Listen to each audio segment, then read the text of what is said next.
කතංසු ලබතේ පඤ්ඤං ප්‍රඥාව කෙසේනම් ලැබගම්ද? ආයුබෝවන් ඔබ හැමට පින්බර සුවපත් උදෑසනක් පින්බර සුවපත් දිනයක් වේවා. සදහැවතුනි, අපි බොහෝ සෙයින්ම මියදෙන තුරුම කරන්නේ ජීවත් වෙන්න පුරුදු වෙන එකයි. ජීවත් වීමේදී ඒ කාලයන්ට අනුව ඒ දේවල් අපි විඳ දරාගෙන අපේ ජීවිත ගමන අපි සෙමින් පදවාගෙන යනවා. ඔය අතර මේ ලෝකේ ඉපදෙනවා ලෝක සත්වයන්. දි รา පත් වෙනවා, දුකටපත් වෙනවා, මියදෙනවා, ආයමත් උපදිනවා. මේ සමස්ත ක්‍රියාවලියට භාගතුන් වහන්සේ නමක් තිබ්බේ සංසාරය කියලානේ. ඉතින් සසර ගමනේදී කෙනෙකුට තමන්ගේ ජීවිතය මුල් කරගෙන යහපතේ හැසිරෙන්න ලැබෙනවා නම් එහෙම මිනිස්සු ලෝකේ හරි අඩුයි. අපි මේ දිනවල ශ්‍රී සම්බෝධි මහා විහාරය, බෞද්ධ මාධ්‍ය ජාලය, සිවිල් ආරක්ෂක දෙපාර්තමේන්තුව එකට එක්ව උතුම් පින්කමකට සූදානම් වෙනවා. ඒ තමයි මේ පවතින වසංගත තත්වය අපි සැලකිල්ලටත් ගන්නෙ නැතුව ආරක්ෂක පියවර අනුගමනය කරමින් අපි ඉදිරි පිනකට, ඒ කියන්නේ පුණ්‍ය කර්ම කීපයකට අපි දැන් සූදානම් වෙමින් පවතින කාලවකවානුවක්. එකත් පස්සේ ගත්තට පස්සේ දීඝවාපී මහා සෑය ඉදිකිරීමේ කටයුතු ආරම්භ වුණා. ඒ වගේම අපි තවත් පුණ්‍ය කටයුත්තක් දියත් කළා. ඒ තමයි අනුරාධපුරයේ අටමස්ථාන, විශේෂයෙන් රුවන්වැලි මහා චෛත්‍යරාජයන් වහන්සේත් ජයශ්‍රී මහා බෝධීන් වහන්සේත් වන්දනා කරන්නට පැමිණෙන ආබාධිත තත්වයේ පසුවන කෙනෙක් වේවා, වයෝවෘද්ධ අම්මා කෙනෙක්, තාත්තා කෙනෙක් වේවා, අපි ඒ අයගේ වන්දනා කිරීමේ සුව පහසුව පිණිස රෝදපුටු සේවාවක් සිවිල් ආරක්ෂක දෙපාර්තමේන්තුව සමග එක්ව දියත් කරන්නට කටයුතු සම්පාදනය කරමින් යනවා. ඉතින් එහිදී අපි ඔබෙන් ඉල්ලීමක් කළා, ඔබට හැකිනම් රෝදපුටු ලබා ගැනීමට මූල්‍යමය වශයෙන් පරිත්‍යාග කරන්නට කියලා. ඉතින් අදත් ඒ පිණිස වැඩසටහන ආරම්භයේදීම පින්වත් මහත්මයෙක් අපගේ සදහම් මැදිරියට පැමිණ තිබෙනවා. පූජනීය නායක ස්වාමින් වහන්සේට තමන් වහන්සේ තමන්ගේ දැහැමි ධන පරිත්‍යාගයක් සිදු කිරීම පිණිස අපි මේ පින්වත් මහත්මාට ආරාධනා කරනවා පූජනීය නායක ස්වාමින් වහන්සේගේ පින්බර සුරතට ඔබතුමාගේ සදැහැති පරිත්‍යාගය සිදු කර දෙන හැටියට ඔබතුමාට අපි ආරාධනා කරනවා. පැමිණෙන්න. සදහැවතුනි, පින කියලා කියන්නේ සංසාර ගමනේ අපේ පස්සෙන් එන සෙවණැල්ල. ඒ නිසා අපි ඔබතුමාට පුණ්‍යානුමෝදනා කරනවා. වැඩිදුර පුණ්‍යානුමෝදනා කිරීමට අපි පූජනීය නායක ස්වාමීන් වහන්සේට අවස්ථාව සලසලා දෙනවා. ගෞරවනීය පූජනීය මහා සංඝරත්නයේ අවසරයි, වාසනාවන්ත පින්වතුනි, අපේ කල්යාණ මිත්‍ර කැලණි අංජි ස්වාමීන් වහන්සේ සිහිපත් කළා වගේ මේ දිනවල පින්කම් රාශියක් අපි ආරම්භ කරන්නට යෙදුණා. ඒ අතරින් ස්වාමීන් වහන්සේ මතක් කළා දීඝවාපී සෑරදුන් වහන්සේගේ ප්‍රතිනිර්මාණ කටයුතු ආරම්භ කළ බව. ඒ පිළිබඳවත් සුවිශේෂී වැඩසටහනක් අද දවසේ පින්බර වැඩසටහන ඔස්සේ අපේ ආරක්ෂක ලේකම්තුමන් සහ සම්බන්ධ වෙලා ඒ පිළිබඳව දැනුවත් කිරීමේ සුවිශේෂී වැඩසටහනක් ඒ විදිහට වැඩසටහනක් පැවැත්වුවා. ඉතින් ඒ වගේම අපි දන්නවා පුරා විද්‍යාත්මක වටිනාකමක් තිබෙන පුදබිම් වල ඒ නටඹුන්ව පවතින ඒ ප්‍රදේශ, එහෙම නැත්නම් පුරා විද්‍යාත්මක වටිනාකමක් තියෙන ප්‍රදේශ ඒවා භාවිතාවට ගත්තේ නැති වුණත් ඒ විහාරාරාම නටඹුන්ව පවතින නිසාම ඒ අවට පරිසරයත් අපි වල් බිහි වෙන්නට තිබුණොත් එහෙම විශේෂයෙන්ම අතීතයේ මුතුන් මිත්තන් සිදු කරපු ඒ මහා යෝධ ශාසනික සේවාවන් පිළිබඳව ගෞරවයක් ඇති වෙන්නේ නැහැ. ඒ වගේම තමයි මේ පුදබිම් ආශ්‍රය කරගෙන වැඩ සිටපු මහරහතන් වහන්සේලා ඒ වගේම ආර්ය උතුමන් වහන්සේලා වගේම සියලු මහා සංඝරත්නයට අපි ගෞරවයක් දක්වා වගේ වෙන්නේ නැහැ. ඒ නිසා බුදුරජාණන් වහන්සේ කෙරෙහි දක්වන ගෞරවය, ඒ වගේම ශ්‍රී සද්ධර්මයේ කෙරෙහි දක්වන ගෞරවය වගේම මහා සංඝරත්නය විශේෂ දක්වන ගෞරවය තමයි මේ පුදබිම අපි ආරක්ෂා කර ගැනීම.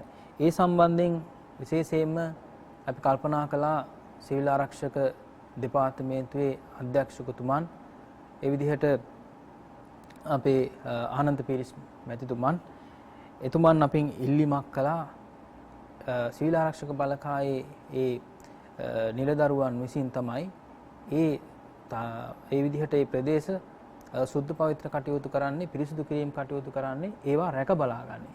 ඒ නිසා ඒ අයට අත්‍යවශ්‍ය කරන ඒ විදිහට උපකරණයක් තමයි මේ තනකොළ කපන යන්ත්‍ර. ඒ සඳහා ඒ විදිහට විශේෂ පරිත්‍යාගයක් සිදු කරන්නට යෙදුන අපේ මහත්මයෙක්. ඒ වගේම තමයි එතුමා විදිහට රෝදපුටු 10කට ඒ විදිහට පරිත්‍යාගයක් තමයි ස්වාමීන් වහන්සේ අද මේ දවසේ සිද්ධ කරන්නට යෙදුනේ. පරලෝසපත් පත්මා ප්‍රනාන්දු මහත්මියට පුණ්‍යානුමෝදනාව සිද්ධ කරමින් ඒ.ඩී.ආර්. ප්‍රනාන්දු මැතිතුමන් තමයි අද දවසේ මේ විදිහ විශාල පරිත්‍යාගයක් සිද්ධ කරන්නට යෙදුනේ. එතුමන්ට තව තවත් මෙවැනි පින්කම් සිද්ධ කරගන්න ශක්තිය, ධෛර්යය, දුක් නිරෝගී සම්පන්නිය, දිගාසිරි සම්පන්නිය සැලසේවා.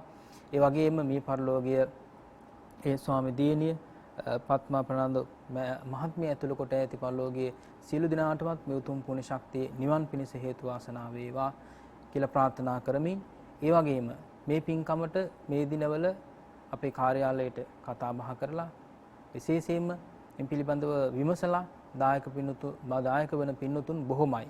ඒ නිසා ඔබටත් ආරාධනා කරනවා මේ මහඟු පින්කමට සහසම්බන්ධ වෙලා පින් රැස් කරගන්න හැටියට ස්වාමීන් වහන්සේ වගේ වැඩසටහන ආරම්භයේදීම අපිට සංවේගදායී පුවතක් ලාංකිකයන්ව දැනුවත් කිරීමක් කරන්න වෙනවා. ඊයේ දවසේදී රාමඤ්ඤ මහානිකායේ උත්තරීතර මහානායක ස්වාමීපාදයන් වහන්සේ විශේෂයෙන්ම අපිට මතකයි පූජනීය දරණාගම කුසලධම්ම නායක ස්වාමින් වහන්සේට පියසෙනෙහස දක්වපු උතුම් සංඝ පීතුවරයන් වහන්සේ තමයි මහානායක නාපාන පේමසිරි උතුම් පූජනීය ස්වාමින් වහන්සේ.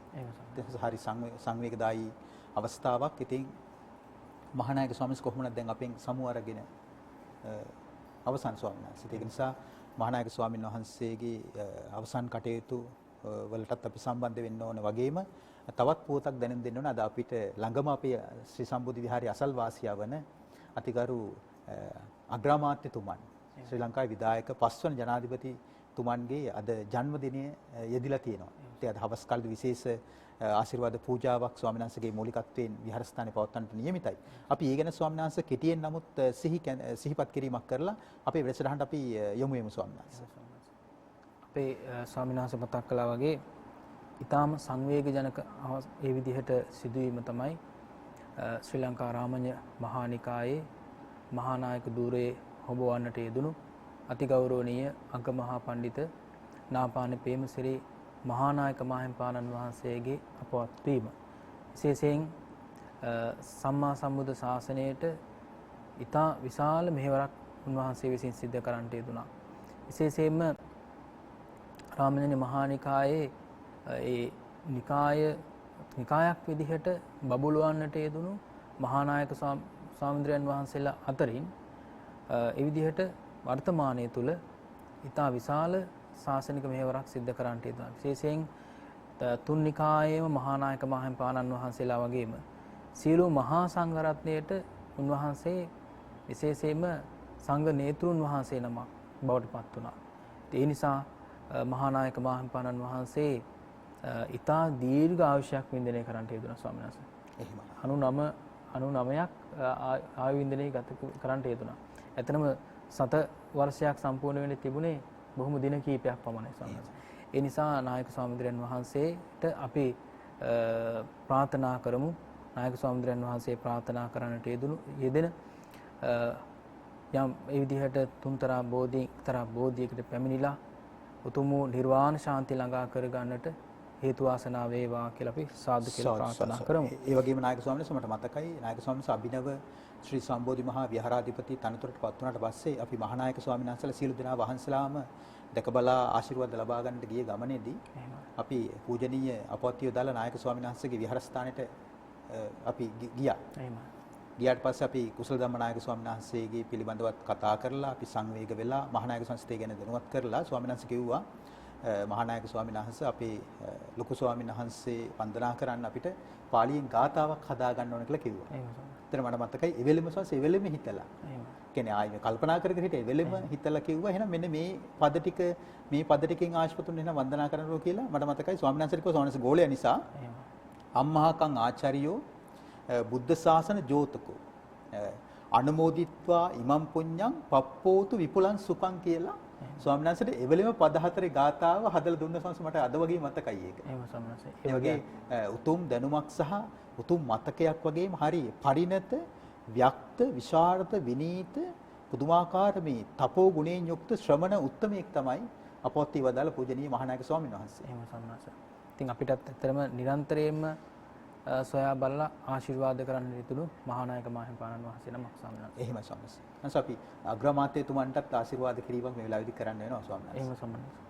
විශේෂයෙන්ම 30 වසරක් තිස්සේ පැවති යුද්ධය නිමා කරන්නට සේනාධි නායකයන් ලෙස කටයුතු කළ පමණක් නෙවෙයි අපේ රටේ සංවර්ධනය පිළිබඳව ඒ විදිහට ඉතා විශාල කැපකිරීමක් කළ එතුමාගේ ජන්මදිනය තමයි අද දවසේ ඉදිලා තිබෙන්නේ. ඒ නිසා එතුමන්ට විශේෂයෙන්ම අග්‍රාමාත්‍ය මහින්ද රාජපක්ෂ මැතිතුමන්ට අපි ආශිර්වාද කරමු. තව තවත් නිදුක්ව නිරෝගීව දීර්ඝා සම්පන්නව උතුම් සම්මා සම්බුද්ධ ශාසනයටත් මේ රටටත් ජාතියටත් ඒ විදිහට තව තවත් ශක්ති සම්පන්න යෝධ සම්පන්න කටයුතු කරන්නට ශක්තිය ධෛර්ය වාසනාව නිරෝගී භාවය සැලසේවා කියලාත් අපි ආශිර්වාද කරනවා. සාදු සාදු සාදු. ස්වාමීන් වහන්සේ අද අපිට කතා කරන්න තිබෙන්නේ සගත වර්ගයේ නජීරති සූත්‍රය. එහෙමයි. ස්වාමීන් ප්‍රශ්න 8ක් තියෙනවා. මම ප්‍රශ්න 8 ඉදිරිපත් කරන්න ස්වාමීන් වහන්සේ පිළිතුරු ලබා දෙන්න. එහෙම ස්වාමීන් වහන්සේ. දෙවි කෙනෙක් භාගතුන් වහන්සේ ළඟට පැමිණලා අහනවා ස්වාමීන් වහන්සේ මෙහෙම. දිරන්නේ මොනවද? නොදිරන්නේ මොනවද? වැරදි මාර්ගය කියන්නේ කුමක්ද? ධර්මයේ හැසිරෙන්න තියෙන බාධකේ කුමක්ද? දිවාරය දෙකේ ගෙවිලා යන්නේ කුමක්ද? බ්‍රහ්මචාරී ජීවිතයට තියෙන කිලුට කුමක්ද? වතුර නැතුව ස්නානය කරනවා කියලා කියන්නේ කුමක්ද? සිත දියුණු කරන්නට අමාරු වෙන විදිහේ සිදුරු කීයක් මේ ජීවිතය හා බැඳී පවතිනවද? අපි භාගතුන් වහන්සේ සමීපයට පැමිණියේ මෙන්න මේ ප්‍රශ්නයන්ට පිළිතුරු දැන ගැනීම පිණිසයි කියලා ප්‍රශ්න 8ක් ඉදිරිපත් කළා ස්වාමීන් වහන්සේ. එහෙම සම්මාසයි. සූත්‍ර දේශනාවේ නම තමයි එතකොට නජීරති. දිරන්නේ නැත්තේ මොනවද කියන කාරණය. එතකොට මෙතින් සඳහන් වෙනවා ස්වාමීන් වහන්සේ මතක් කළා වගේ ප්‍රශ්න 8ක්. මේ විදිහටයි දේවතාවා භාග්‍යතුන් වහන්සේගෙන් මේ ප්‍රශ්න විමසන්නේ.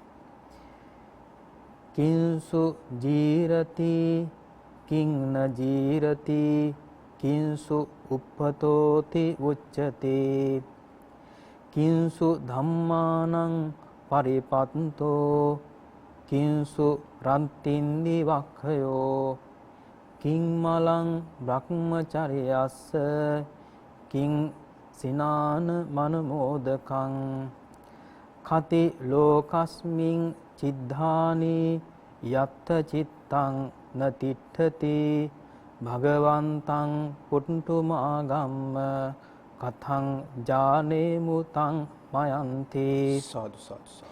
මේ විදිහට අහන ප්‍රශ්නවලට දැන් ස්වාමීන් වහන්සේ මේ ප්‍රශ්නට ඇත්තට විමසුවා. මේ විදිහට තමයි පිළිතුරු ලබා දෙන්නේ භාග්‍යතුන් වහන්සේ. පළවෙනි ප්‍රශ්නේ දිරන්නේ මොනවද?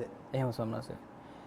මෙතෙන්දී භාග්‍යතුන් වහන්සේ දේශනා කරපු පිළිතුරු ගාථාව තමයි ස්වාමීන් වහන්සේ රූපං ජීරති මච්ඡානං නාම ගොත්තං නජීරති රාගෝ උප්පතෝති උච්චති ලෝභෝ ධම්මානං පරිපත්තෝ වයෝ රත්ථින්දි වක්ඛයෝ ඉත්ති මලං බ්‍රහ්මචර්යස්ස ඉත්ථායන් සජ්ජතේ පජා.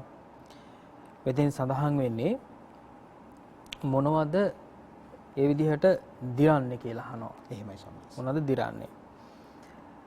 දිරන දේ තමයි එතකොට සත්වයාගේ රූපය දිරනවා කියලා භාග්‍යතුන් වහන්සේ දේශනා කළා. නැසෙ මේ ප්‍රශ්නය අපි කුඩා කාලේ මට නම් මේක කටපාඩම්. ඇත්තට මේ රූපං ජීරති මච්ඡානං නාමකුත්තං නජිරති ස්වාමීන් වහන්සේ දැකලා තියෙන කොහේද වගේද මේක පාඩේ තියෙනවා. එහෙම ස්වාමීන් සාමාන්‍යයෙන් අර අවමංගල්‍ය වල බැනර් වල නේ සටහන් වල තියෙනවා. එතකොට දැන් මේකට එක එක අර්ථකථන දෙනවා එක එක අය ස්වාමීන් වහන්සේ. නමුත් භාග්‍යතුන් වහන්සේ පැහැදිලිව මෙහි සඳහන් කරනවා රූපේ තමයි දිරන්නේ කියලා. දිරන්නේ කියලා. එතකොට රූපයේ ස්වභාවය තමයි දැන් රූපය කියලා කියන වචනේම තේරුම තමයි රූපතීතිකෝ භික්ඛවේ තස්මා රූපෝති උච්චති. එහෙමයි රූපන්ති උච්චති. එතකොට රුප්පණය වෙනවා කියලා කියන්නේ සුද්ධ සිංහලෙන් රුප්පණය වෙනවා කියලා කියන්නේ කැඩෙනවා බිඳෙනවා කියලා කියන එක. එහෙමයි. එතකොට රූපයක ස්වභාවය තමයි කැඩෙන බිඳෙන සුළු ස්වභාවය. ඉතින් මෙතෙන්දි සඳහන් කරන්නේ ඒ විදිහට ඒ රූපයේ ස්වභාවය තමයි කැඩෙනවා බිඳෙනවා කියලා කියන්නේ දිරනවා කියලා කියන ස්වභාවය. එහෙමයි. දැන් සාමාන්‍යයෙන් දිරනවා කියන වචනේ අපි සාමාන්‍යයෙන් දැන් ඔය ගෘහ භාණ්ඩවලදී දැන් නම් හාන්සි පුටුව දිරලා එහෙමයි. වේවැල් පුටුව දිරලා එහෙමයි. දැන් යකඩ අපි ගමුත් අල්මාරියක්. දැන් ඔන්න පතුරු කෙල්ලලා දිරලා මලකඩ කාලා කියලා අපි එහෙම කියනවා. එහෙමයි. දැන් ශරීරය හා සම්බන්ධයෙන් අපි සාමාන්‍යයෙන් දිරනවා කියන වචනේ භාවිතා කරන අවස්ථා කීපයක දත් දිරා යාම. එහෙම. අස්ථි දිරා යාම ඔස්ටියෝපොරොසිස් කියලා කියන සම්බන්ධය. එහෙම. එහෙම නැත්නම් අපි සාමාන්‍ය කියන්නේ කෙස් දිරලා, පෙනීම දිරලා, පාට පෙනුම දිරලා කියලා කියන්නේ. ඔයා නාකි වෙලා, වයසට ගිහිල්ලා. එහෙම.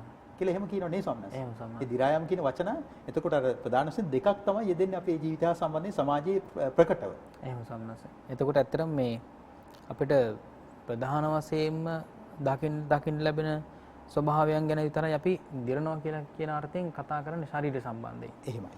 එතකොට ශරීරයේ කොටස් ප්‍රධාන වශයෙන් ගත්තොත් එහෙම අපි දන්නවනේ 32ක් තියෙනවනේ ද්වත්තිංසාකාරය කියලා. එහෙමයි. ඒ ද්වත්තිංසාකාරයට සම්බන්ධ කොටස් 32 වගේම තමයි ශරීරයේ තිබෙන රූප අපි කතා කළා හේතදී රූප තියෙනවා 28ක්. එහෙමයි. 8 රූප කියලා හඳුන්වන්නේ. ඒ රූප 28ම රූප 28 පිළිබඳව දැනුවත් භාවයක් අපිට තියෙන්න ඕනේ. ඒතර රූපං ජීරති මච්ඡාන එහෙමයි කියලා කියනකොට රූපේ දිරයි කියලා සත්‍යයේ රූපේ දිරයි කියලා කියනකොට අපි දැනගන්නට ඕනේ ශාරීරික සම්බන්ධයෙන් තියෙන රූප මොනවද කියලා. ඒ රූප දිරණ ස්වභාවය අපි තේරුම් ගන්නට ඕනේ අවබෝධ කර ගන්නට ඕනේ සම්නස්. එහෙමයි. එක කාරණයකින් ඇත්තටම දැන් රූපේ දිරයි කියලා කියන කාරණයෙන්ම අනිත්‍ය දුක්ඛ අනාත්ම කියලා කියන ත්‍රිලක්ෂණය අවබෝධ කරගන්න පුළුවන්. පැහැදිලිවම. නේ සම්මත. එහෙමයි. ඒතකොට ඒ රූපේ සම්බන්ධයෙන් සම්මත. එතකොට මෙතන සඳහන් කරනවා මේ නාම ගොත්තං න ජීරති. එහෙමයි. දැන් න ජීරති කියලා කියවට න ජීරති කියලා නේ දෙන්නේ සංස හරියටම මේ පාළි විසන්දි වුණාට පස්සේ. එතකොට න ජීරති කියන්නේ සූත්‍රේ නම න ජීරති. දිරන්නේ මොනවද? නාම ගොත්තං. එහෙමයි. නම් ගොත් දැන් නම නම් අපි පාවිච්චි කරන භාවිතා කරන නාමය ගෝත්‍රය කියලා සල්සල් දැන් වර්තමානයේ තුල දැන් ගෝත්‍රය කියලා කියන්නේ වාසගම වගේ අදහසක්. එහෙම සම්මත. අපි ඔය නම ඉස්සරහට එනවනේ ඒක ඉදිරිය එනවනේ. එහෙම සම්මත. එතකොට දැන් ඒ කියන්නේ නම සහ වාසගම ගෝත්‍රය ගෝත්‍ර නාමය එහෙම නොදිරෙන දෙයක් හැටියටයි භාගතුන් වහන්සේ හඳුන්වන්නේ. එහෙම සම්මත. ඇත්තටම මේ වයසට ගියාට අපි ඒ වයසේදී නම වෙනස් කරන්නේ නැහැනේ. එහෙමයි. නේ සම්මත. සාමාන්‍ය නම වෙනස් කරන්නේ නැහැ. ඒක ගෝත්‍රය වෙනස් කරන්නේත් නැහැ. එතකොට ඒ විදිහට බුදුරජාණන් දේශනා කළා මේ අපිට යොදන සම්මුති නාමය වෙනස් කරන්නේ නැහැ. එතකොට අපි ගත්තොත් එහෙම මිනිස්යෝ කියලා කිව්වොත් පොදුවේ ගත්තොත් මිනිස්සු ප්‍රජාවම මිනිස්සු සත්වයාම මිනිස්සු විතර හඳුන්වන්නේ. එහෙමයි. නේද? එතකොට ඒ අය වෙනස් කරන්න. අනිත් යොදන සත්වයන්ගේ නාමයත් එහෙමයි. ඒ සත්තුන්ගේ නම් අපි කාලෙන් කාලෙට වෙනස් කරන්නේ නැහැ. එහෙමයි. ඒ සමහරලාට විද්‍යාත්මක නාමය තියෙනවා. සාමාන්‍ය නාමය තියෙනවා. ඒවා කිසි දෙයක් වෙනස් කරන්නේ මේ නාමය කියලා ගත්තාම සම්මත. සංස දැන් ඇත්තටම මේ සූත්‍රයේ දවසක් වරුවක් විතර තනියෙන් කල්පනා කළා මොකද්ද මේ නාමකුත්තන් නජීරිත කියන්නේ එක කියලා ස්වාමීන් වහන්සේ. එහෙම ස්වාමීන් වහන්සේ. දැන් මම මෙන්න මෙහෙම තේරුම් ගත්ත ස්වාමීන් වහන්සේ. දැන් රූපං ජීරිත මච්චානේ රූපේ දිරනවනේ. රූපේ දිරන්නේ සතර මහා ධාතුකින් හටගත්ත දෙයක් නිසානේ. එහෙම ස්වාමීන් වහන්සේ. ඒතර මෙතන මේ නාම කියන වචනේද මම කල්පනා කළා නාම කියද්දි ස්වාමීන් වහන්සේ එතන වේදනා සංඥා චේතනා පස්ස මනසිකාර කියලා කාරණා පහක් යෙදෙනවනේ. එහෙම ස්වාමීන් වහන්සේ. ඒතර මේවා මේ මානසික ධර්ම මනෝමූලික ධර්ම නිසා ස්වාමීන් වහන්සේ මනෝමූලික ධර්ම වල ස්වභාවය තමයි අර භෞතික දෙයක් වගේ දි รา යාම කියන වචනේ කතා කරන්නේ නැහැ. එහෙම ස්වාමීන් වහන්සේ. දි รา යාම කියන වචනේ කතා නොකලත් එකකින් අදහස් කරන්නේ මේ නිට්ටයයි සුඛයි සුභයි ආත්මයි කියන එක නෙමෙයි. අනිත්‍යයි දුකයි අනාත්මයි අසුභයි කියන එක. නමුත් අර භාවිතයේදී භාගතුන්ස හරි ලස්සන මේක ගලපලා තියෙනවා භෞතික රූපයේ දිරුවත් නාම ධර්මයන් සහ ගෝත්‍ර නාමයන් නොදිරින බව තමයි උන්වහන්සේ සඳහන් කරන්නේ. අතීත බුදුවරු ගැන කතා කරොත් එහෙම අපිට දැන් මේ බුදුරජාණන් වහන්සේගේ බුදු බඳ නැහැ. එහෙම. ඒ සම්බුදු ධාතුත් නැහැ. එහෙම සම්මත. නමුත් ඒ විපස්සී කියලා බුදු කෙනෙක් හිටියා. එහෙමයි. ඒ වගේ අපි නිකන් අතීතයේ නමකින් තමයි හඳුන්වන්නේ ස්වාමීන් වහන්සේ. එහෙම ස්වාමීන් වහන්සේ. ඇත්තටම අටුවාවේ කාරණේ සඳහන් වෙනවා ස්වාමීන් වහන්සේ. එහෙමයි. නාමගොත්තං නජීරති. අතීත බුදුවරුන්ගේ නාම ගෝත්‍රය අද දවස දක්වාම පැවසේ කියලා කියනවා. ඒ වගේම එහින් නොදිරයි කියනු ලැබේ. පුරාණ ආචාර්යවරයෝ කාලේ ගතවත්ම නොදක්නා ලැබෙති. දිරණ ස්වභාවයේ මෙයයි කියලා කියනවා ස්වාමීන් වහන්සේ. එහෙමයි ස්වාමීන් වහන්සේ. ඒ කියන්නේ දැන් අපි වුණත් දැන් අපේ අතීත පරපුර හඳුන්වන්නේ ඒ අයගේ භෞතික දෙයක් තිබිලා නෙමෙයි. එහෙමයි. නාමයෙන් තමයි හඳුන්වන්නේ. මගේ ආච්චි හිටියා, සීයා හිටියා. එහෙමයි. ආච්චිගේ ආච්චි හිටියා, සීයාගේ සීයා හිටියා කියලා අපි එහෙම හඳුන්වනවා. නමුත් ඒ අය භෞතිකව නැහැ. නමුත් නම පවතිනවා. එහෙම ස්වාමීන්. නේ ස්වාමීන් වහන්සේ. ඒකයි මේ මෙතනදී මේ නම් ගොත් දිරන්නේ නැහැ කියන එකේ අර්ථය ඒකයි. එහෙම ස්වාමීන්. එතකොට ඇත්තටම මේ දිරණ කාරණාවක් පිළිබඳව දේශනා කරනකොට නොදිරණ කාරණාවක් පිළිබඳවත් දේශනා කරන්නට බෑ. එහෙමයි. නේද? නැත්තම් හැම දෙයක්ම දිරනවා කියලා ගත්තොත් එහෙම එතින්දී ඇත්තටම ලෝක ස්වභාවයට පටහැනි වෙනවා සම්මත. සම්මුතියට පටහැනි වෙනවා නේද? එහෙමයි. ඒතකොට සම්මුතිය ගැන කියනකොට එක පැත්තකින් රූපේ දිරනවා අනිත් පැත්තෙන් නාමේ දිරන්නේ නැහැ. එහෙමයි. ඒ වගේම පරමාර්ථ වශයෙන් ගත්තත් නාමයේ දිරන්නේ නැහැ ස්වාමීන් වහන්සේ. දැන් ගත්තොත් එහෙම අපි ගත්තොත් එහෙම නාම ධර්ම කියලා ගත්තොත් එහෙම සිත් ගත්තොත් එහෙම ඒ සිත්වල දිරණ ස්වභාවයක් නැහැනේ. ඒ කියන්නේ අපි ගත්තොත් එහෙම කුසල් අකුසල් හඳුන්වන්නේ අපි ලෝභ දේශ මොහ නේද? අලෝභ දේශ අමෝහ කියලානේ.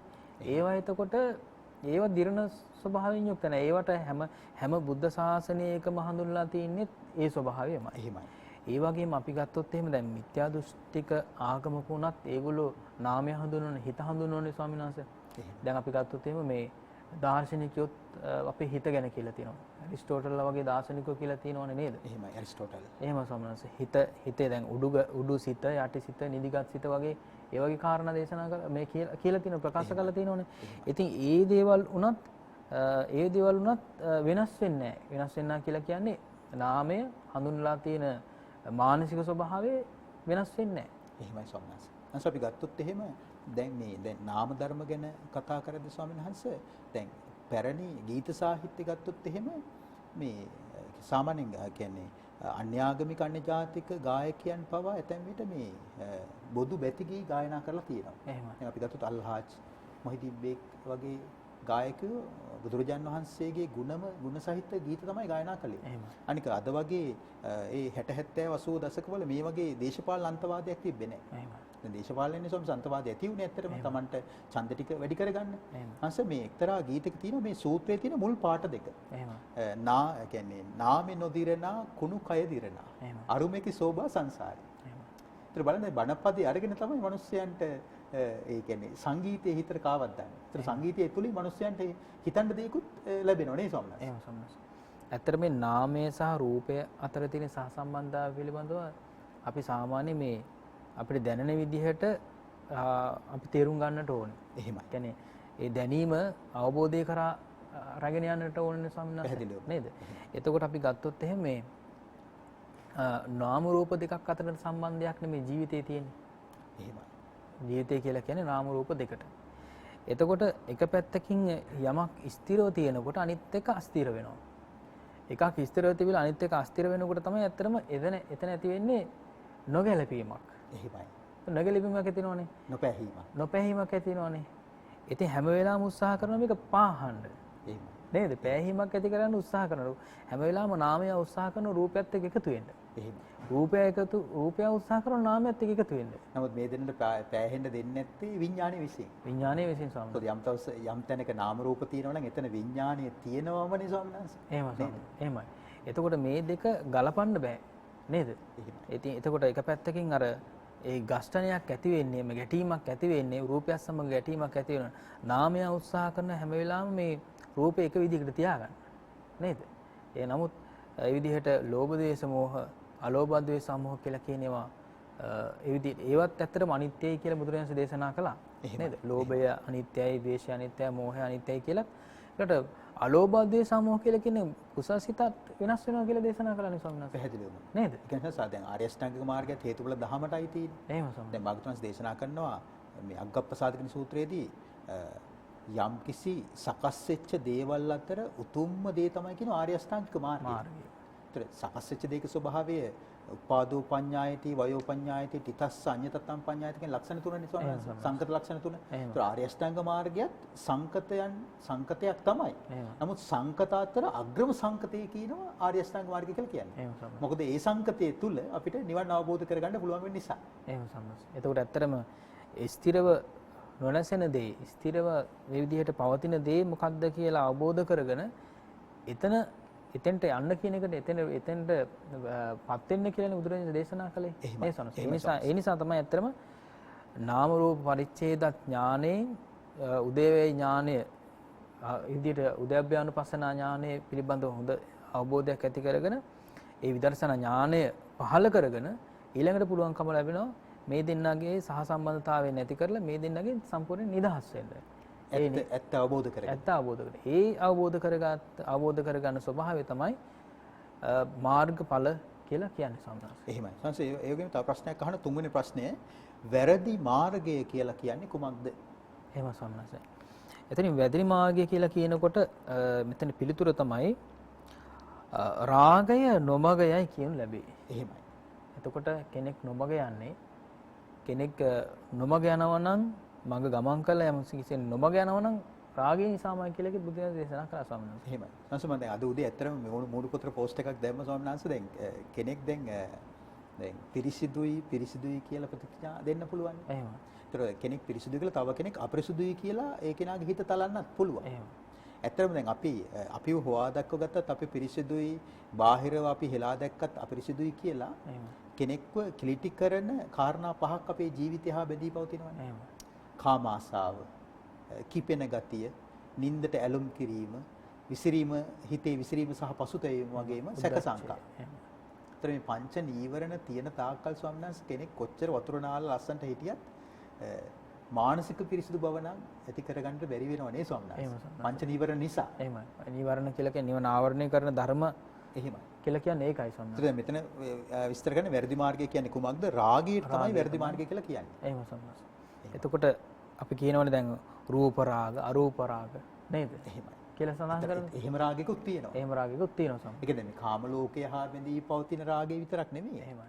දැන් දස සංයෝජනවල දැන් උද්දම්භාගී සංයෝජන. ඒ කියන්නේ අපිව බඹලොවට ඇදලා තියෙන දේවල් වලටත් රාගය කියන එක සම්බන්ධයි. රූප රාග, රූප රාග. එහෙම සම. පැහැදිලිවම. එක පැත්තකින් කාම රාග නේද? එහෙමයි. කාම රාග තමයි දැන් මේ වර්තමානයේ තුල දැන් අපිට දැන් මනුස්ස ලෝකෙ ඉපදිච්ච අයට තියෙන්නේ. තියෙන්නේ සම.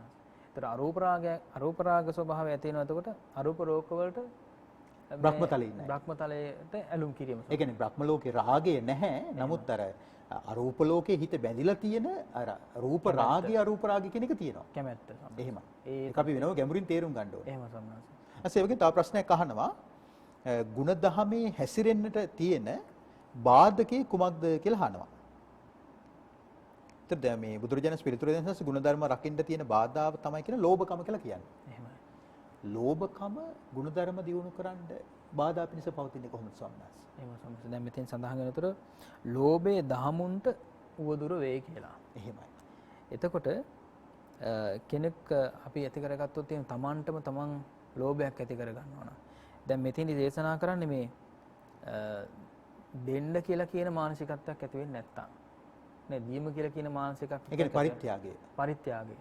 දැක පූජා බුද්ධියෙන් හරි අනුග්‍රහ බුද්ධියෙන් හරි දෙන්න කියලා කියන මානසිකත්වයක් ඇති වුනේ නැත්තම් කුසල ධර්මයන්ගේ වැඩිවීමක් ඇති වෙන්නේ නැහැ. ඒ කියන්නේ ආරම්භයක් ඇති වෙන්නේ නැහැ. එහෙමයි. නේද? ඒතර ආරම්භයම කුසල ධර්මයක ආරම්භයක හොඳ හිතක ආරම්භයම කුසාසිතක ආරම්භයකම පින්සිතක ආරම්භය ඇති වෙන්නේ දීම තුල. දීම තුලමයි සම්මාස. ඒ කියන්නේ පාරමිතාවල දාන සීලංච නෙක්ඛම්මං කියලා අංක 1ට වැටෙන්නේ අංක 1ට වැටෙන්නේ සම්මාස. දැන් ත්‍රිවිධ පුණ්‍ය ක්‍රියාවල දාන සීල භාවනා කියලා තමයි තියෙන්නේ. දානීය තමයි අංක 1ටම එන්නේ. එහෙම සම්මාස. දැන් ඇත්තටම අපි ගත්තොත් එහෙම බාහිර වශයෙන් අපි මේ භෞතික වශයෙන් දේවල් අපි දන් දෙනවනේ. නේද? භෞතික වශයෙන් දන් දෙනවා. එහෙම. ඊළඟට ඒ වගේම තමයි මානසිකව ඇති කරගන්න දානයකුත් තියෙනවනේ. මානසිකව ඇති කරගන්න දානයක්. අපි දන් දෙනවා කියලා කියනකොට මේ කරුණා මෛත්‍රිය දයාව අනුකම්පාව කියලා කියන දේවත් අපි දන් දෙන දෙයක් නේ. පැහැදිලිව. කෙනෙකු නේද? පැහැදිලිව. මෙත්තා කරුණා මුදිතා උපේක්ඛා කියලා කියන්නේත් දන් දීමක්. ඒ කියන්නේ අපි ඒවත් ලෝභ නැතුව දෙන්න ඕනේ. ලෝභ නැතුව දෙන්න ඕනේ කියලා කියන එකයි. ඇත්තටම දැන් ගෙදර එකම ගෙදර ඉන්නව සමහර දැන් ස්වාමියා බිරිඳ ඉන්නවා. ස්වාමියාගෙන් බිරිඳට ඒ ආදරයේ කරුණාව ලැබෙන්නේ නැහැ. හැම විටම නිന്ദා අපහාස ගැරහුම් විතරයි. ඇතැම් විට බිරිඳ මෙහෙකාරියක් වගේ ගෙදර තියෙන කටයුතු කර කර ඉඳීමක් විතරයි. ඒ කරන කටයුතු ඇත්තටම ඇගීමකටවත් ලක් වෙන්නේ නැහැ. ඇතැම් විට ඇගීමකට ලක් කළා නැහැ අවුරුදු 20 30 ගාණක්. එහෙමයි. ඒ කියන්නේ ආදරය කරන කාලෙන් පස්සේ. එහෙම තමයි. ඇතැම් විට බිරිඳෑවරුත් තම ස්වාමියාව ඇගීමකට ලක් කළා නැහැ සෑහෙන කාලයක්. එහෙමයි. ඇතැම් විට අර කරුණාව මෛත්‍රිය දන් නොදීමම තමයි එතන තියෙන්නේ ස්වාමීන් වහන්සේ. එහෙම සම්පූර්ණ. ඇත්තටම දැන් දස පාරමිතා ගත්තත් එතන තියෙන ලොකු පරිත්‍යාගයක් නේ. නේද? එතනත් දාණය විතරක් නෙවෙයි පරිත්‍යාගය වෙන්නේ ස්වාමීන් වහන්සේ එතකොට. පැහැදිලිව. නේද? දානං සීලං නෙක්ඛම්මං පඤ්ඤා විරින පංචමං කාන්ති සච්ච මදිත්තානං මෙත්තා උපේක්ඛාති මේ දස කියලා කියනවා. එහෙමයි. ඒ දස පාරමී ධර්මයන්ම එතකොට දීමක්. එතකොට ලෝභය කියලා කියන ස්වභාවය අත්හැරෙන්නට ඕනේ දස පාරමිතා තුලම. පැහැදිලිව. එතකොට කුසල් තුලත් ඒ කියන්නේ දානීය තුල විතරක් නෙමෙයි. දානීය තුල විතරක් නෙමෙයි. ඒක තමයි අපි සාමාන්‍යයෙන් හිතන්නේ ලෝභය නැති වෙන්න ඕනේ මේ දානීය තුල විතරක් කියලානේ. එහෙමයි. නේද? ලෝභය නැති කරන්න නම් දන් දෙන්න ඕනේ කියලා සාමාන්‍යයෙන් හිතන්නේ. නමුත් අපි හොඳ හිතක් ඇති කරගෙන හොඳ මානසිකත්වයක් ඇති කරගෙන දැන් ඇත්තටම මේ හැමෝම බලාපොරොත්තු වෙන්නේ ජීවිතේ සතුට වෙන්නනේ. නේද? හැමෝම බලාපොරොත්තු වෙන්නේ ජීවිතේ සතුට ඇති කරගන්න. සතුට ඇති වෙච්ච වෙලාවක් විමසලා බැලුවොත් එහෙම ඒ තුල අපි පරිත්‍යාගයක් කරලා තියෙන්නේ. කියන්නේ යම් කැපකිරීමක් කරලා තියෙන්නේ. ඒක කාලය වෙන්න පුළුවන්, ශ්‍රමය වෙන්න පුළුවන්, ධනය වෙන්න පුළුවන්. නේද? ගොඩාක් වෙලාවට හිතන්නේ මේ සමහර අය ස්වාමීන් වහන්සේ මේ භෞතික දේවල් දෙන්න කැමති නැහැ. ඒ කියන්නේ ඒකට නැතිකම් බැරිකම නිසා වෙන්න පුළුවන්. ඊළඟට ඒවටම තියෙන කැමැත්ත නිසා වෙන්න පුළුවන්. දැන් විට ඒ දීම පුරුදු කරලා නැති නිසා වෙන්නත් පුළුවන්. තියෙනවා දීම පුරුදු කරලා නැහැ. එහෙමයි. ස්වාමීන් සමහර වෙලාවට ඒ අය ශ්‍රමය කැප කරන්න පුළුවන්. එහෙමයි. ඒ ශ්‍රමය පිළිබඳ ලෝභයක් නැහැ. එහෙමයි. ඊළඟට කාලයක් කැප කරලා තියෙනවා. ශ්‍රමය නෝ එළි වෙනක. එහෙමයි සමහර. එහෙමයි. ශ්‍රමයත් එක්කම කාලයක් කැප කරනවා. එහෙමයි. නේද? නමුත් යමක් දෙන්න ගත්තම භෞතික වශයෙන් දෙන්න උත්සාහ කරන වෙලාවකට ඒක බාධාවක් මසුරුකම් බලපානවා. මසුරුකම් බලපානවා සමහර. නැසො මට හිතෙනවා අවංකකම කියන එක දැන් සමාජය හරියට ලොකුවට කතා කරනවානේ. එහෙමයි. දැන් අවංකම ඇත්තට ලොකුවට කතා කරාට අවංක අයගේ අඩුවක් තමයි තියෙන්නේ. එහෙමයි. නැසො මට හිතෙනවා මේ අවංකකමත් අපි දෙන්න ඕන එකක් කියලා මට හිතෙනවා. එහෙම සමහර. දැන් අවංකයි කියලා කිව්වට අපි ඒ අවංකකම ව්‍යාජව නෙමෙයි, මුනිච්චාවට නෙමෙයි. අව්‍යාජව අවංකකම දෙනවා නම් මට හිතෙනවා අපිට මේ හිමිවීම අහිමිවීම දරා ගන්න පුළුවන් වෙයි කියලා. එහෙමයි ස්වාමීන් වහන්සේ. අවංක නම් හැබැයි. එහෙම සමහර. ඒතකොට නිහතමානිකම පැහැදිලිව නේද? එහෙමයි. ඒ හැම ගුණ ධර්මයකටම බාධාවක් කියනවා ලෝභය කියලා. ලෝභය පැහැදිලිව. එතකොට මෙතෙන්දී අපි හැම දහමක්ම කියලා කියනකොට ස්වාමීන් වහන්සේ පින් සහ කුසල් කියලා කියන දෙකටම නේද? දස පුණ්‍ය ක්‍රියාවන් එක පැත්තකින් තියෙනවා. එහෙමයි. පාරමිතා ධර්ම වෙනම තියෙනවා. පැහැදිලිව. ඊළඟට දස කුසල් කියලා කියනකොට ඒ අපි ගත්තොත් එහෙම කයෙන් වෙන වැරදි වලින් වැළකීම සඳහා එහෙමයි නේද? ප්‍රාණඝාතය, අදත්තා දානය, කාමීත්‍යාචාරය කියලා කියන තුනෙන් වැළකීම සඳහා ලෝභය නැති වෙන්න ඕනේ. එහෙමයි ස්වාමීන්. එතකොට බොරු කීම, කේලම් කීම, පරස වචන කීම, හිස් වචන කීම කියලා කියන හතර නැති කරගන්නත් ලෝභය නැති වෙන්න ඕනේ. පැහැදිලිව. තවත් පැත්තකින් හිතේ ස්වභාවය ගත්තම දැඩි ලෝභය, ඊළඟට විද්‍ය ව්‍යාපාදයේ සහ මිත්‍යා දෘෂ්ටිය. එහෙමයි. ඒ තුන නැති වෙන්නත් හිතේ තියෙන අකුසල් නැති වෙන්නත් ප්‍රධාන වශයෙන්ම ලෝභය නැති වෙන්න ඕනේ. ඔව් ස්වාමීන් වහන්සේ කතාව හරිය. දැන් මට ඇත්තටම බුදුරජාණන් වහන්සේගේ දේශනාවක් මතක් වුණා. උන්වහන්සේ දේශනා කරන අංගුත්තර නිකායේදී ඇතැම් කෙනෙක් ලෝභය නිසා සතුන් ඝාතනය කරනවා. ලෝභය නිසා. එහෙම සම්මත. ඇතැම් කෙනෙක් ලෝභය නිසා සොරකම් කරනවා. එහෙම. ඇතැම් කෙනෙක් ලෝභය නිසාම කාමයේ වර්ධවා හැසිරෙනවා. එහෙම. ඇතැම් කෙනෙක් ලෝභය නිසාම බොරු කියනවා. එහෙම. ලෝභය නිසාම කේලම් කියනවා. එහෙම. ලෝභය නිසා පරුස වචන කියනවා. ලෝභය නිසාම හිස් වචන කියනවා. සසන කියනවා. දැන් මේ ලෝභය නිසාම එහෙම. ලෝභය නිසාම දැන් කෙනෙකුට හිතෙන පුළුවන් ලෝභය නිසා කාමීත්‍යාචාරය නම් වෙන්න පුළුවන් කියලා හිතෙනවනේ. එහෙම. නමුත් ලෝභය නිසාම ස්වාමීන් වහන්සේ අනිකුත් මේ කයෙන් වචනයෙන් සිද්ධ වෙන ඒ අකුසල් ප්‍රධාන හතම සිද්ධ වෙන්න පුළුවන්. පුළුවන්. එහෙම සම්මත. දැන් අතරම අර බුදුරජාණන් දේශනා කළානේ ස්වාමීන් වහන්සේ මේ විශේෂයෙන්ම අපි ගත්තොත් එහෙම ලෝභය කියලා කියනකොට සාමාන්‍යයෙන් ලෝභය ගැන මෙහෙම කතා කළාට දස අකුසල් ගත්තාම එතෙන්දි කියන්නේ දැඩි ලෝභය කියලානේ අවිද්‍යාව කියලානේ. එහෙමයි. නේද? ඒතර ලෝභය කියලා තවත් පැත්තකින් කියනකොට දැඩි ලෝභය කියලා තව පැත්තකින් කියනවා සම්මත. ඒ කියන්නේ සාමාන්‍යයෙන් දැන් ලෝභයක් තියෙන බලා මගේ පුතා, මගේ දුව, මගේ ස්වාමියා, මගේ බිරිඳ, මගේ ඥාතීන් කියලා. ඒතර මෙතන මේ එතන සාමාන්‍ය ලෝභය. දැන් දැඩි ලෝභය කියලා කියන්නේ ඒක මානසික ස්වභාවයක් නිසා සම්මත. එහෙමයි. කෙලින්ම මනසට බලපාන නිසා. දැන් හිතින් වෙන වැරදි අතර ඉන්නේ එතකොට මේ පැහැදිලිව. සම්මත. ඒතර කයෙන් වැරදි වෙන්නත්, වචනයෙන් වැරදි වෙන්නත්, හිතේ බලපාන වැරද්දනේ බරපතල වෙන්නේ. ඒ බරපතල නිසා තමයි දැඩි ලෝභය කියලා ගත්තේ. එහෙමයි. මානසික ඒ කියන්නේ මනෝමූලික ප්‍රධාන අකුසලයේ හැටියට තමයි. ඒ වගේ දැන් මෙතන සඳහන් කරනවා දිවා රාත්‍රී දෙකේම ගෙවිලා යන්නේ කුමක්ද? එහෙමයි. නැස බුදුරජාණන් වහන්සේ පිළිතුරු දෙනවා දිවා රාත්‍රී දෙකේම වයස තමයි ගෙවිලා යන්නේ කියලා. දැන් අපි ස්වාමීන් වහන්සේ දැන් මේ වෙලාවේ කතා කරගෙන ඉන්නකොටත් දැන් අපේ වයස ගෙවිලා යනවා ස්වාමීන් වහන්සේ. නේද? එහෙම ස්වාමීන් වහන්සේ.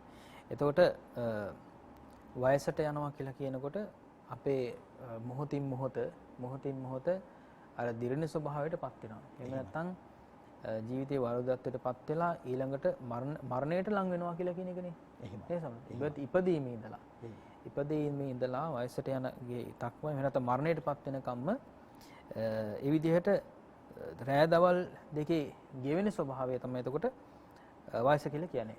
සාමාන්‍යයෙන් දැන් දවසක් ආරම්භ වෙලා කටයුතු සිද්ධ කරලා රෑ උදා වෙනවා. අපි නිින්දට වැටෙනවා. පසුදා අපි නොමරුණොත් නිින්දෙදි නොමරුණොත් අපි පසුදා කටයුතු වලට අවදි වෙනවා. ඒතර අපිට හිතෙන්නේ ආද සඳුදා, අඟහරුවාද, ආදරම් බදාදා කියලා අපි එහෙම නම් කරනවානේ.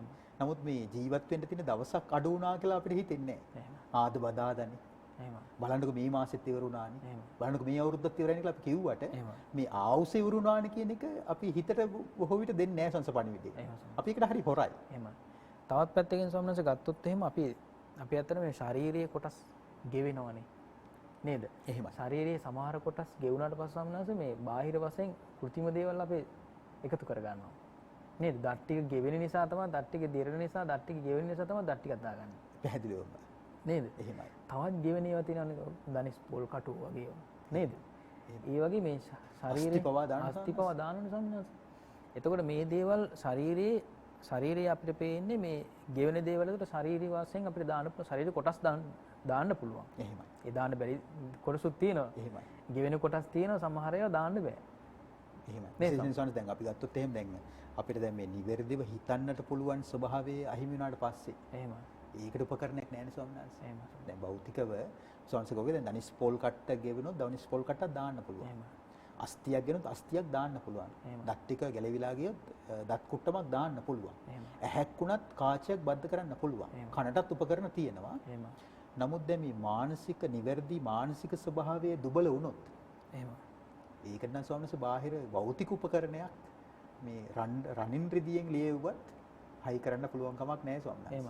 ස්වාමීන් වහන්සේ මං හිතන හැටියට ශාරීරියේ නැවත ගෙවුනට පස්සේ දාන්න බැරි දේවල් අතරින් මම දන්නේ නැහැ දේව දානවද කියලා. ඇත්තටම ඒ කියන්නේ මේ ඇත්තටම මේ ශරීරයේ තියෙන නහර දානවනේ දැන් නේද? නහර කොටස් ඒ දාන්න පුළුවන්. නමුත් ස්නායු දාන්න බෑ. ස්නායු කියලා කියන ඒවා දුර්වල වුණාට පස්සේ දාන්න බෑ. ඒක මොලේ ස්නායු තියෙනවා නේද? මේ ශරීරයේම සම්පූර්ණයෙන්ම ස්නායු පද්ධතියක් තියෙනවානේ. ඉස්මායිල් පද්ධතිය සාමාන්‍යයෙන් වැල් එක වගේනේ නේද? ඒවා දාන්න බෑ. ඒ තරම් සියුම්. ඒ තරම් සියුම් ස්වාමීන් වහන්සේ. එහෙමයි. ඒ නිසා දුර්ලභව ලැබිච්ච මිනිස් ජීවිතේ අපි හරි පරිස්සමෙන් තමයි පරිහරණය කරන්න ඕනේ මියදෙන කම්ම. එහෙම සමහර. ඒ ස්වාමීන් වහන්සේ කතා කරන්නේ මේ ශරීර කොටස් ගැන. එහෙමයි. අපි දැන් භාවිතයට ගන්න දේවල් වල ගොඩක් දේවල් අපි භාවිතා කරනකොට මේ ගෙවෙන කොට දානවා. එහෙමයි. නේද? එහෙමයි. අපි දැන් වාහනයක් පදවනවා නම් ඒ වාහනේට කොච්චර දේවල් ගෙවෙනකොට දානවද? ටයර් එකේ ඉඳලා. එහෙමයි. නේද? එහෙමයි. ටයර් එකේ ඉඳලා මේ රෝල බෙයාරින් බෝල බෙයාරින් වල ඉඳලා එහෙමයි. සම්පූර්ණ දාන ඒවා කැසි එක වුණත් අලුතෙන්ම දාන්නත් පුළුවන්. දාන්න පුළුවන් සමහර. එහෙමයි. එහෙමයි. ඉතින් අපි ගෙවෙන දේවල් අතරින් එතකොට අපි දැන් සාමාන්‍ය පළදිනේ ස්වාමීන් වහන්සේ සිරප්පු දෙක සපත්තු දෙක පවා නේද? අපි කියන්නේ ගෙවෙනවා කියලා කියන්නේ. ගෙවෙනවා කියලා කියන්නේ. ඉතින් අපි මේ අපි හැම වෙලාවෙම උත්සාහ කරන්නේ මේ දකින්නේ ගෙවෙන දේවල් අතරින් මේ අභ්‍යන්තරික වශයෙන් හරි ශාරීරික වශයෙන් හරි බාහිරික වශයෙන් හරි එහෙම වස්තුවක් ගැන තමයි අපි කතා කරන්නේ. භෞතික දෙයක්. භෞතික දෙයක් ගැන. එතකොට මේ දේවල් ගෙවෙනවා දකින්න වෙන්නේ. ශාරීරියේ ගෙවෙනවා දකින්න වෙන්නේ. ඊළඟට බාහිර දේවල් ගෙවෙනවා දකින්න වෙන්නේ සහ ඒවා දාන්න වෙන්නේ. මේ ඒවා ගැන හිතන්න වෙන්නේ මේ වයස නිසානේ. පැහැදිලිවම. නේද? ඒ නිසා තමයි වයස තමයි එතකොට ගෙවෙන්නේ. අපිට තේරෙන්නේ මේ ශාරීරික කොටස් මේ ගෙවෙනවා කියලා. නේද? අපිට තේරෙන්නේ බාහිර දෙයක් ඒ විදිහට මේ ගෙවෙනවා කියලා. එහෙමයි. ඒ ගෙවෙනවා දකින්නේ වයස ගෙවෙන හින්දා. දැන් අපි හිතමු දැන් සමස්ත ලෝකයේ තුල දැන් වයසත් එක්කම ගෙවෙනකොට කෙනෙක්ගේ අඩුවෙන් ගෙවිලා තියෙනවා. එහෙම. අඩුවෙන් ගෙවිලා තියෙනකොට ලෝකෙම කතා වෙනවා අර යට 60ක් වුණාට තාම කොල්ල වගේ. එහෙම. අර අම්මට මේ 60ක් වුණාට තාම කෙල්ල වගේ. ඒ කියන්නේ අර ලෝකේ අනිත් අයට සාපේක්ෂව පාට පෙනුම අර ලැස්සන හැඩ එහෙම අර වැහැරිලා නැහැ. සමස්තයක් හැටියට. අනිත් අයට සාපේක්ෂව. ඒතර කියනවා අරයා බලන්නකෝ අරයාගේ පාට පෙනුම. ඒකට මේ අපි අපි බලන්නකෝ අපේ හැටි කියලා ඉවරලා අර සංසන්දනය කර කර දුක් වෙන ස්වභාවිකුත් තියෙනවා. එහෙම සම්මාස. එතකොට ඇත්තටම මේ වයස පිළිබඳව දැන් ගෙවෙන දේවල් අතරින් බුදුරජාණන් දේශනා කළේ වයස තමයි ගෙවිලා යන්නේ කියලා. එහෙමයි. ස්වාමීන් දැන් අපිට තව කාරණා කීපයක් මෙතන කතා කරන්න තියෙනවා. ඊළඟට භාග්‍යවතුන් වහන්සේගෙන් අහනවා මේ දෙවි කෙනා බ්‍රහ්මචාරී ජීවිතයට තියෙන කිලුට කුමක්ද? වතුර නැතුව ස්නානය කරනවා කියලා කියන්නේ කුමක්ද කියලා අහනවා ස්වාමීන් වහන්සේ. එතෙන් ස්වාමීන් වහන්සේ දැන් දේවතාව අහන ප්‍රශ්නේ තමයි බඹසරට කිලුට කුමක්ද කියන එක. එතෙන් දේශනා කරන්නේ මේ ස්ත්‍රිය තමයි බඹසරට කිලුට වෙනවා කියලා. සම්පූර්ණයෙන්ම හැම දෙයකටම වග කියන්න ඕන කියලා කියන්නේ මේ ස්ත්‍රී කියලා කියන කෙනා කියන එක.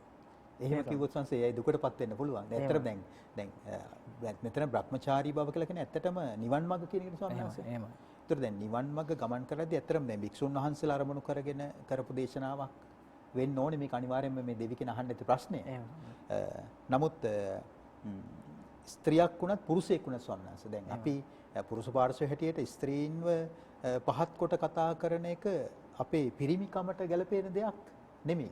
තේරෙනවද? අපි ගත්ත ස්වාමීන් වහන්සේ භාගතුන් වහන්සේ දැන් ඔය පරියාදාය කියන සූත්‍ර මාලාවේදී අංගුත්තර නිකාය ආරම්භ වෙන්නේ පරියාදාන සූත්‍රවලින්නේ. ස්ත්‍රියට පුරුෂයා තරම් ප්‍රියමනාප කෙනෙක් තවත් නැහැ. පුරුෂයාට ස්ත්‍රිය තරම් ප්‍රියමනාප කෙනෙක් තවත් නැහැ. මේ සත්ව ප්‍රජාව අහුුනේ උතන්ට කියනවා. ඒ කියන්නේ ස්ත්‍රීන්ට පුරුෂය අහුවෙලා ඉන්නවා, පුරුෂයන්ට ස්ත්‍රීන් අහුවෙලා ඉන්නවා. ඉතින් මේක තමයි ලෝකේ බන්ධනය කියලා කියන්නේ. ඉතින් මේ බන්ධනය ස්ත්‍රීනුත් පුරුෂයනුත් සිඳ බිඳගත් දවසට තමයි පරිපූර්ණ පිරිසිදු නිවන් මඟ ගමන් කරලා අරහත්ත්වයෙන් පිරිනිවන් පාන්නට පුළුවන්කම ලැබෙන්නේ නේ ස්වාමීන් වහන්සේ. තවත් පැත්තකින් ගත්තාම දැන් පුරුෂයා අපි දැන් ඔය සාධාරණීකරණය කරනකොට නේද දෙපැත්තම සම්සම්මත කරලා උපේක්ෂාවෙන් සාධාරණීකරණය කරන්න පොඩකට උත්සාහ කරන්නේ. එහෙමයි. එතකොට මේ පුරුෂයාගේ බඹසරට ස්ත්‍රිය බාධාවක් වෙනවා කියලා කියනවනේ. ඒක ප්‍රධාන වශයෙන් අපිට කැපිලා පේන දෙයක්. එහෙමයි. ඒ වගේම තමයි ස්ත්‍රියක් වන නිසාමයි බඹසරට කිලුට වෙන්නේ. එහෙමයි. ඒක බුදුරජාණන් පැහැදිලිව දේශනා කරනවා සම්මත. ඒක කොහොමද අපිට තේරුම් ගන්න? ඒ කියන්නේ සම්මත ස්ත්‍රියට බැහැ කියලා කියනෝනේ කාමයේ වර්ධව හැසිරුණොත් එහෙම අනවත පුරුෂයෙක් බවට පත් වෙන්න. මේ කර්ම විපාක හැටියට. කර්ම විපාක හැටියට. ඒ ස්ත්‍රියාත්ම භාවයෙන් මිනිසෙක් වුණත් මනුෂ්‍ය ලෝකයේ උපදිනකොට ස්ත්‍රියක් වෙනවා. ඊළඟට ත්‍රිසන්නාත්ම භාවයක් ලැබනකොටත් ආපහු නැවත ස්ත්‍රියාත්ම භාවයකමයි ස්ත්‍රී සත්‍යයක් වෙලාමයි උපදින්නේ. පැහැදිලිව. ඉතින්දි ප්‍රධාන වශයෙන් කියන්නේ කාන්තාව ගැන ස්ත්‍රිය ගැන ස්වාමීන් වහන්සේ. ස්වාමීන් කියන එක තියෙනවා සංස ඇත්තටම මේ මාතුගාම සංයුත්තේ කියලා වෙනම දේශනා කළා තියෙනවා ස්වාමීන් වහන්සේ. සක්කපඤ්ඤ සූත්‍රයේ තියෙනවා. සක්කපඤ්ඤ සූත්‍රයේ ගෝපිකා කියන උපාසක අම්මා වික්ෂුන් වහන්සේලා පිරිසකට උපස්ථාන කරනවානේ. එතුමිය කියනවා මේ එතුමිය මරණින් මත්තේ තවුතිසාව ඉපදිනවා සක්‍ර දෙවියන්ගේ පුත්තස්ථානයේ දිව්‍ය පුත්‍රයෙක් බවට පත් වෙලා.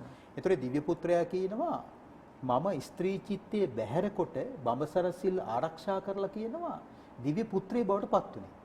එහෙනම් දැන් මේ හැම ජීවිතේම කාන්තාවක් වෙන්නෙත් නැහැ. පුරුෂයා පුරුෂයෙක් වෙන්නෙත් නැහැ. එහෙනම් පිරිමින්ට හිතට ගන්න දෙයක්වත් නැහැ. කාන්තාවට දුක් වෙන්න දෙයක්වත් නැහැ. පුරුෂයා හැම විටම පුරුෂයෙක්ම වෙනවා කියලා එහෙම නිට්ටය ස්වභාවයක් නෙමෙයි තියෙන්නේ.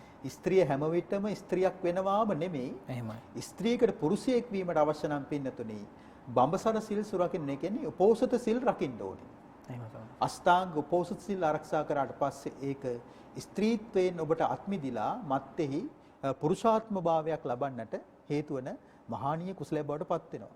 එහෙම සම්මත. ඇත්තටම මේ ස්ත්‍රියක් වුණත් පුරුෂයෙක් වුණත් සංඥා දෙකක් හැටියටයි අවබෝධ කරගන්න තියෙන්නේ. පැහැදිලිව. මේක හඳුනා ගැනීමක් පමණයි කියලා කියන්නේ. එහෙමයි. නේ ස්වාමීන් වහන්සේ. එහෙම සම්මත. ඊට පස්සේ මෙහි සඳහන් කරනවා මේ සත්ත්ව ප්‍රජාවට දැන් මේ ස්ත්‍රිය තමයි භ්‍රමචාරී ජීවිතේ බලපාන කිලුට කියලා කියන්නේ මේ සත්ත්ව ප්‍රජාව ඇලෙන්නේත් ඔතන තමයි කියනවා. එහෙම. සත්වයා කැරකිලා යනවා කියන ඔතනට. එහෙම. ඒ වගේම සඳහන් කරනවා වතුර නැතුව ස්නානය කරනවා කියලා කියන්නේ මොකක්ද කියලා මේ අමුතු විදිහේ ප්‍රශ්නයක්. එහෙම සම්මත. වතුර නැතුව ස්නානය කරනවා කියන්නේ කුමක්ද? එහෙම සංස මෙතන පිළිතුර තමයි තපසද බඹසරද යන එය දිය රහිත නෑමයි කියලා. තපස සහ බඹසර. බඹසර. ස්වාමීන් දැන් අපි සාමාන්‍යයෙන් ගත්තොත් එහෙම දැන් අපේ භෞතික කය රූපකාය අපි ජලයෙන් ස්නානය කරනවානේ. එහෙම ස්වාමීන්. මෝ දෝවණේ කරගන්නවා, මුඛයේ දෝවණේ කරනවා, ඇඟ දෝවණේ කරනවා, හිසේ සිටම ස්නානය කරනවානේ. මේක භෞතික බාහිර ස්නානය. දැන් මෙතන ආධ්‍යාත්මික ස්නානයකුත් තියෙනවා. ආධ්‍යාත්මික ස්නානය තමයි ආර්ය අෂ්ටාංග මාර්ගය කියලා කියන්නේ. ඒක තමයි වතුර නැතුව නෑම කියලා කියන්නේ. දැන් මෙතන ගත්තොත් එහෙම තපස කියලා කියන්නේ භාවනාව, සමත සහ විදර්ශනා භාවනාව ගමන් කළ යුතු වෙන්නේ ආර්ය අෂ්ටාංගික මාර්ගයේ. පැහැදිලිවම. ඒක තමයි වතුර නැතුව නෑම. නෑම කියලා කියන්නේ සම්මත. එහෙමයි. ඒ වගේම අපි ඊටු ටිකක් කතා කරමු අන්තිම අවසාන වශයෙන් සිත දියුණු කරගන්නට අමාරු වෙන විදිහේ සිදුරු කීයක් ලෝකේ කියන්නේ මේ ජීවිතයේ එක්ක බැඳිලා තියෙනවද කියලා අහනවා. එහෙම සම්මත. සම්මත එතින් පිළිතුර තමයි එතකොට අලස බව එකක්. එහෙමයි. අලස බව එකක්. එහෙමයි. ඊළඟට පමාව කියලා කියන්නේ ප්‍රමාදය කියලා කියන්නේ එකක්. එහෙමයි. ඊළඟට නැගී නොසිටීම කියලා කියන්නේ තව එකක්. තව එකක්. ඊළඟට අසංවර බව කියලා කියන්නේ තව එකක්. එහෙමයි. නිନ୍ଦ කියලා එකක්. නිନ୍ଦ කියන්නේ තව එකක්. තෙමරිය කියලා කියන්නේ එකක්. බත් මතේ එහෙමයි. එතකොට සිත දියුණු කරන්න අමාරුයි කම්මැලි කෙනෙක්ට. එහෙම සම්මත. සිත දියුණු කරන්න අමාරුයි කුසල් දහම් පරක්කු කරන කෙනෙකුට. එහෙම සම්මත. සිත දියුණු කරන්න අමාරුයි වරදින් නැගී නොසිටින කෙනෙකුට. එහෙම සම්මත. සිත දියුණු කරන්න අමාරුයි අසංවර කෙනෙකුට. සිත දියුණු කරන්න අමාරුයි නින්දට ඇබ්බැහි වෙච්ච කෙනෙකුට. සිත දියුණු කරන්න අමාරුයි බත් මතේ කියන්නේ කුසපුරා ආහාර අරගෙන මේ කම්මැලි කමින් වත් මතයෙන් ඉන්න කෙනෙකුට සිත දියුණු කරන්න අමාරුයි කියලා තමයි බුදුරජාණන් වහන්සේ මෙහි සඳහන් කරන්නේ. ඉතින් මේක නිසා මේ සිදුරු හය සම්පූර්ණයෙන්ම දුරු කරන්නට ඕනේ කියලායි භාගතුන් වහන්සේ දෙවියන්ට පවසන්නේ. ස්වාමීන් වහන්සේ ඒ අලස බවට ලස්සන උපමාවක් මෙතන තියෙන අවසාන වශයෙන් මතක් කරන්න ඕනේ. එහෙමයි. මෙතන උපමාවක් තියෙනවා මේ එතෙන්දි කියනවා මේ යකඩයක ඒ කියන්නේ යකඩයක් රත් කරලා දැම්මත් සමහර දේවල් මේ දිගාරින්න බෑ කියලා කියනවා. කියන්නේ යකඩයක් රත් කරලා දැන් රත් කරලා සමහර ඒවා දිගාරින්න උත්සාහ කරනවානේ අපි. යකඩ රත් කරන්නේ යකඩයක් මේ තලලා ඕන විදිහකට නමා ගන්න පුළුවන් විදිහටනේ. සමහර දේවල් තියෙනවා රත් කරලවත් නැගී සිටින්න බෑ කියලා. ඒ කියන්නේ ජීවිතය අර ඒ කියන්නේ නින්දට බර කෙනා ඒ කියන්නේ කබලක දැම්මත් නැගිටින්නේ නැහැ කියලා කියනවා. ඒ කියන්නේ ඒ නින්දේ ආස්වාදයට ඇබ්බැහි වෙලා කියනවා සම්මාස. එහෙම. ඒ නිසා දැන් මේ නිරෝධායන සමය ඒ වගේම අන්තර්නීති සමයත් එක්ක බොහෝ දෙනා අන්තර්ජාලයේ සැරිසරනවා. ඒ වගේම සිනමා පට ටෙලිනාට්‍ය විවිධ දේවල් කියන පොතපත නම් ගොඩාක් දුරට කියවෙනවා අඩුයි. ඉතින් දේශපාලන රණ්ඩු සරුවල් බලනවා. ඉතින් ඔහොම තමයි තියෙන්නේ.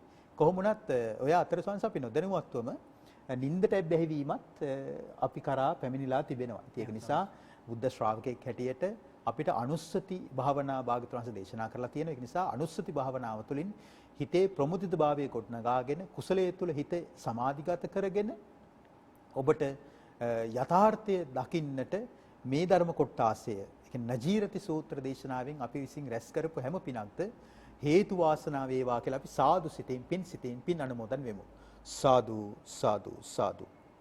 ඉතින් අද දවසේදීත් අපගේ ධම්සභා මණ්ඩපයේට වැඩමවා වැඩ සිටීමෙන් ධර්මයෙන් කරුණු කිනහර දක්වපු කොළඹ 7 ශ්‍රී සම්බෝධි මහා විහාරාධිපති බෞද්ධයා මාධ්‍යාලයේ ගරු සභාපති අපගේ කල්යාණ මිත්‍ර පූජනීය බොරලන්දේ වජිරඥාන නායක ස්වාමින් වහන්සේට নমස්කාර පූරකව පින් දෙන අතර අපගේ උතුම් ගුරු දේවෝත්තමයන් වහන්සේලාටත් අපගේ උතුම් මහෝපාද්‍යයන් වහන්සේලාටත් සමස්ත කල්යාණ මිත්‍ර මහා සංඝ රත්නයටත් අපි හැම දිනාගේම ගෞරව ආදර වන්දනාව වේවා নমස්කාරය වේවා. ඉතින් අපි කවදත් නරඹන ශ්‍රවණය කරන බෞද්ධ ලක්වැසි ලෝවැසි සියලු දනන්හට සියලු සැනසෙල්ල වේවා, ප්‍රඥා ලෝකයේ පහළ වේවා. නිෂ්පාදන කණ්ඩායමේ අපගේ මාධ්‍ය සහෘදයන්ටත් පින් සිදු වේවා. ප්‍රධාන පාලක මැදිරියේ සුපින්වතුන්ටත් පින් සිදු වේවා. ප්‍රධාන අනුග්‍රාහක බෞතුන් වන සිලෝන් බිස්කට් ලිමිටඩ් ආයතනයටත් බොහෝසෙයින්ම පින් අත්පත් වෙත්වා. ඔබ හැමට ප්‍රඥා ලෝකයෙන් චතුරාර්ය සත්‍ය අවබෝධයටපත්ව අමා නිවන් සුව ලබන්නට මේ හැම පිනක්ම හේතු වේවා, වාසනාව වේවා කියලා අද බදාදා උදෑසන සජීවී ලෙසින් අපි ඔබෙන් සමුගන්නවා. ඔබ හැම දිනාටම තෙරුවනේ අනන්ත ආශිර්වාදයෙන් සියලු සැනසෙල්ල වේවා. කතංසු ලබතේ පඤ්ඤං ප්‍රඥාව කෙසේනම් ලැබගම්ද